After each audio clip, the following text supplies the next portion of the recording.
com o povo ao qual Deus entregou nas suas mãos a liderança, e vemos a Moisés a preocupação de subir, sair de Sinai quando Deus ordena, a preocupação com este povo e com aqueles que os perseguiam.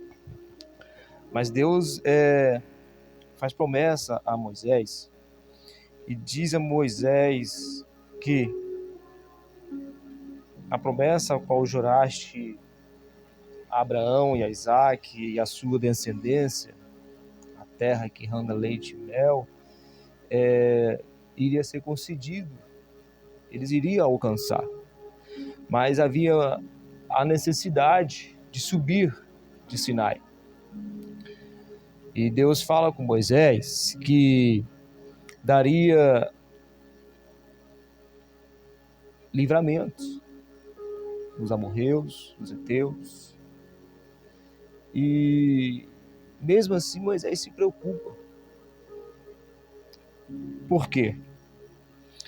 Passamos por várias e meras situações que preocupamos diante da adversidade. Moisés está com uma situação que, ao seu ver, mesmo diante de tantas e tantas provas ao qual Deus havia dito que era com ele, a primeira prova é quando Deus fala e brada com ele na sarça ardente e envia. Então, a certeza que Deus é com ele. Aí nós temos o episódio do Egito, as pragas, e vemos que tudo isso sobreveio, mas ele venceu, porque Deus deu graça. Ele passa por todas as situações, mas ele vence. E temos o episódio do deserto, que ele vai e Faraó está atrás com a carruagem, tentando alcançar, mas ele obtém vitória em Deus. Porque Deus, ele prometeu, e a gente entendemos que Deus não é filho do homem para que minta e nem filho do homem para que se arrependa. Uma vez que ele diz que vai livrar, e ele diz que o guarda, ele guarda, ele livra. Então a gente temos esses episódios. Então Moisés está diante de uma vitória que ele já atravessou o Jordão, mas ele se preocupa. Mas Deus fala com ele: mas eu serei contigo, enviarei o anjo diante de vós e os livrarei. Só que no versículo 15, ele vai reportar a Deus, vai dizer assim: sem tua presença eu não irei. Ele entende que a presença de Deus é fundamental sobre a sua caminhada, sobre a sua liderança, sobre tudo aquilo que ele há de fazer. Observamos o lar que não tem a presença de Deus, ele é um lar conturbado. É um lar que vive debaixo de iras e contendas. Mas a gente entendemos, se tem um que vive na luz, ele tem livramentos. Ele tem a presença e Deus guarda. Quando João escreve no capítulo 14, versículo 27, se não me falha a memória, já estou ficando velho, Jesus ele vai reportar: eu deixo-vos a paz e a minha paz vos dou, não vos a dou como o mundo a dá. Então ele está dizendo assim: se eu e vós está nele, nós temos paz e descanso. Ainda que as adversidades aos nossos olhos, e a gente olhamos e achamos que não vamos vencer, mas Jesus ele vem dizer na sua igreja: tu vence porque eu estou contigo. Tu passará pelo vale, mas eu estou contigo, não temas. Então Moisés, ele entende essas coisas, que sem a presença ele não vence, sem a presença ele não vai. Mas mais em cima, você vai ver que Moisés, ele pega o tabernáculo e tira para fora da tenda, e ele levanta-se e vai até o tabernáculo e desce uma coluna para falar com Moisés. E o povo vê Moisés por detrás e vê Deus falar com Moisés. Amados, ver Deus falar, ver Deus orientar é uma coisa.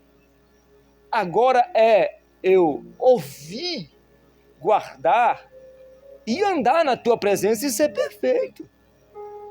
Como a palavra ordena, como Deus vem ordenando desde a saída do Éden, chamando ao homem ao arrependimento e à sua obediência.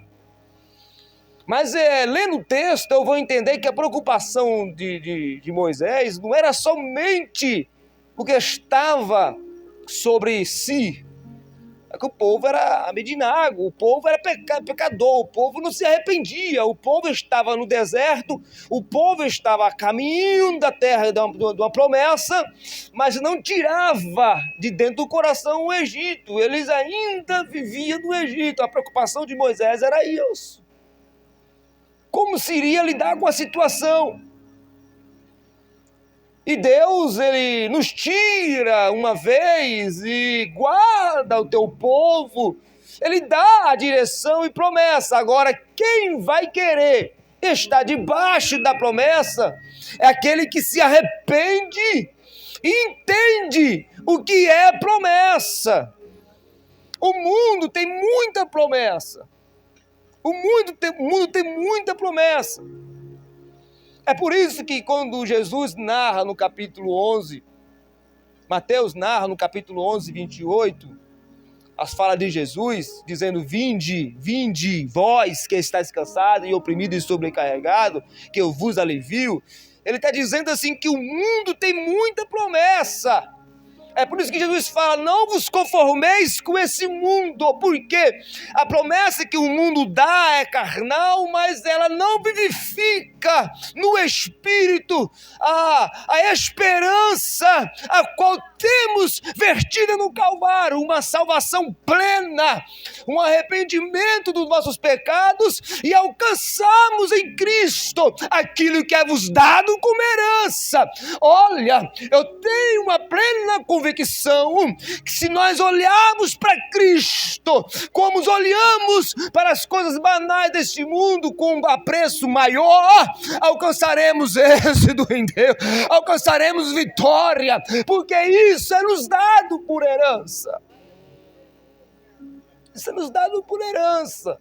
Mas a preocupação de Moisés é tão grande que ele vai falar com Deus.